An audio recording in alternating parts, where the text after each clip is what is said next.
চুক্তিভিত্তিক ও অস্থায়ী কর্মীদের জন্য বিরাট খবর। দীর্ঘদিন বঞ্চনার কি এবার সত্যি শেষ হতে চলেছে? এমন একটি খবর সামনে এসছে যা নিয়ে ইতিমধ্যেই সোশ্যাল মিডিয়ায় ব্যাপক আলোচনা শুরু হয়েছে, তাই ভিডিওটি শেষ অবধি দেখুন।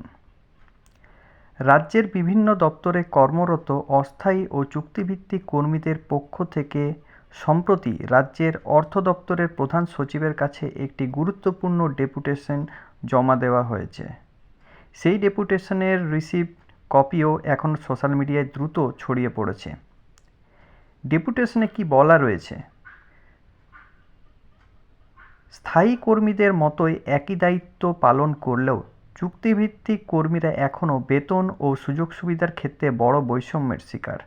তাই সরকারের কাছে 4টি গুরুত্বপূর্ণ দাবি জানানো হয়েছে। একে একে সব দাবিগুলো আমরা জানব। প্রথম দাবি, বর্তমান মূল্যবৃদ্ধির সঙ্গে সামঞ্জস্য রেখে অবিলম্বে সম্মানজনক বেতন বৃদ্ধি করা। দ্বিতীয় দাবি, চুক্তিভিত্তিক কর্মীদের জন্য নির্দিষ্ট বেতন পরিকাঠামো তৈরি করে ভবিষ্যতের পে কমিশনের আওতায় অন্তর্ভুক্ত করা। তৃতীয় দাবি, সামাজিক ও পারিবারিক সুরক্ষা নিশ্চিত করা, অবসরকালীন আর্থিক সুযোগ সুবিধা, কর্মরত অবস্থায় মৃত্যু হলে সেক্ষেত্রে পরিবারের একজন আর্থিক সহায়তা বা মানবিক ভিত্তিতে চাকরির ব্যবস্থা করার দাবি জানানো হয়েছে। চতুর্থ দাবি হলো, সমস্ত অস্থায়ী ও চুক্তিভিত্তিক কর্মীদের ওয়েস্ট বেঙ্গল হেলথ স্কিম অর্থাৎ WBHS-এর আওতায় এনে স্বাস্থ্যসেবার সুবিধা নিশ্চিত করা। কিন্তু সব সমস্যার সমাধান হলো, এখন প্রশ্ন হচ্ছে এই দাবিগুলো কি সরকার মেনে নেবে? লাখ লাখ অস্থায়ী ও চুক্তিভিত্তিক কর্মী এখন সেই সিদ্ধান্তের অপেক্ষায় রয়েছেন। আপনাদের কি মতামত? এই 4টি দাবি কি অবিলম্বে কার্যকর করা উচিত?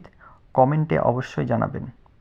আর এই ধরনের নির্ভরযোগ্য আপডেট পেতে সবার আগে আমাদের পেজ মিস্টার সেলফ স্টাডিকে অবশ্যই ফলো করে রাখুন এবং ভিডিওটি শেয়ার করে অন্য কর্মীদের কাছেও পৌঁছে দিন।